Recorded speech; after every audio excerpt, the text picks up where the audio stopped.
friends, இன்னைக்கு நம்ம சூப்பரான ஒரு ஸ்வீட் ரெசிபி பார்க்க போறோம். பைனாப்பிள் கேசரி. வாங்க எப்படி பண்ணலாம்னு பார்க்கலாம். அதுக்கு தேவையான பொருட்கள்: 1/2 கப் ரவை, இதுல 1/2 கப் சர்க்கரை எடுத்துக்கோங்க. அதுக்கு அப்புறமா 1/2 கப் பைனாப்பிள் சின்ன சின்ன பீஸா கட் பண்ணி வச்சிருக்கேன். வேர்க்கடலை, முந்திரி, அதுக்கு அப்புறமா திராட்சை. செய்ய ஸ்டார்ட் பண்ணிடலாம். ஃபஸ்ட்டு ஒரு கடாயை ஹீட் பண்ணிடுங்க. அதில் 1/2 ஸ்பூன் அளவுக்கு ஃபஸ்ட்டு நெய் சேர்த்துக்கலாம். நெய் நல்லா மெல்ட் ஆனதுக்கப்புறமா 20 போல் வேர்க்கடலை தோல் நீக்கிட்டு வச்சுருக்கேன்.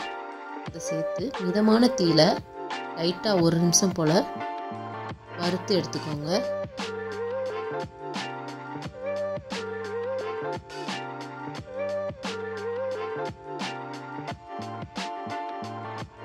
நெக்ஸ்ட்டு அதே நெய்யில் 1/2 கப் போல் ரவை சேர்த்து மிதமான தீயில 1-2 நிமிஷம் வறுத்து எடுத்துக்கோங்க.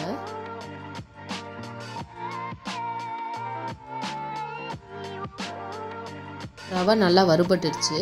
இப்போ இதை ஒரு பிளேட்டில் கொட்டி ஆற வச்சிடலாம். நெக்ஸ்ட்டு அதே கடாயில் 1/2 ஸ்பூன் அளவுக்கு நெய் சேர்த்துக்கோங்க. இதில் 1/2 கப் போல் பைனாப்பிள் சின்ன சின்ன பீஸாக கட் பண்ணி வச்சுருக்கேன். அதை உள்ளே சேர்த்துக்கலாம். இதில் 1 டேபிள் ஸ்பூன் அளவு சீனி சேர்த்து 1-2 நிமிஷம் போல் மிதமான தீயில வச்சு நல்லா ஃப்ரை பண்ணிக்கோங்க. அப்போ தான் பைனாப்பிள் கேசரி சாப்பிடும்போது நல்லா க்ரச்சியாக இல்லாமல் நல்லா சாஃப்டாக இருக்கும். அதுக்கு தான் நம்ம இதை ஃப்ரை பண்ணிக்கிறோம்.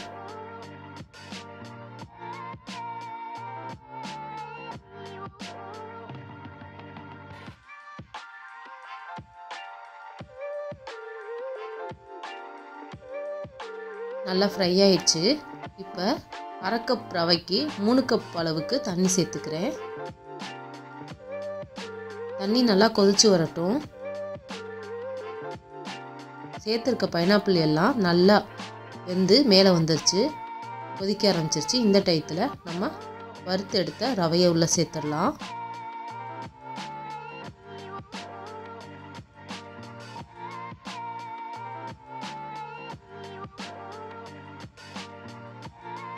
நல்லா மிக்ஸ் பண்ணி விட்டுக்கிட்டே இருங்க.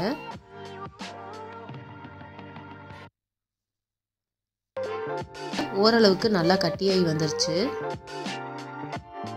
இந்த அளவுக்கு நல்லா கெட்டியானதுக்கு அப்புறமா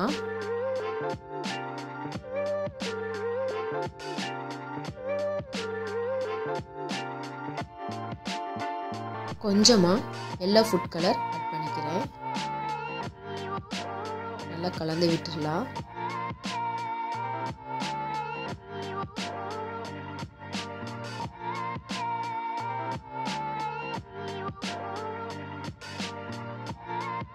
நெக்ஸ்ட்டு சீனி சேர்த்துக்கலாம். 1/2 கப் ரவைக்கு 3/4 கப் சர்க்கரை கரெக்டாக இருக்கும். உங்களுக்கு இனிப்பு கம்மியாக வேணும்னா 1/2 கப் ரவைக்கு 1/2 கப் சர்க்கரை கூட சேர்த்துக்கலாம். நம்ம சேர்த்த சீனி நல்லா மெல்ட் ஆகி வரட்டும்.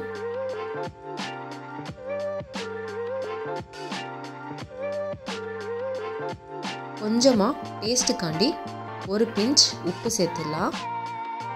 நெய்யில் ஃப்ரை பண்ண கடலைப்பருப்பு, நெய்யில் வறுக்காத முந்திரியும் திராட்சையும். நெய்யில் வறுக்காமலேயே முந்திரி திராட்சையும் நான் சேர்த்துக்கிட்டேன். இப்படி சேர்த்தாலும் ரொம்ப நல்லாயிருக்கும். உங்களுக்கு தேவைப்பட்டால் நீங்கள் நெய்யும் முந்திரியும் நெய்யில் கூட ஃப்ரை பண்ணி சேர்த்துக்கோங்க கடலை வறுக்கும் போது. அதுக்கப்புறமா 1/2 டேபிள் ஸ்பூன் அளவு நெய் சேர்த்துட்டு நல்லா கலந்து விட்டுருங்க.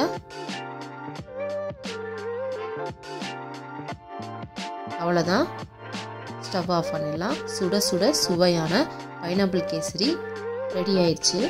இந்த வீடியோ உங்களுக்கு பிடிச்சிருந்தா லைக் பண்ணுங்கள், ஷேர் பண்ணுங்கள், கமெண்ட் பண்ணுங்கள். மறக்காமல் அர்ஃபன் கிச்சன் சேனலுக்கு சப்ஸ்கிரைப் பண்ணுங்கள். ஈஸியாக சமைக்கலாம், ருசியாக சாப்பிடலாம். பாய் பாய்.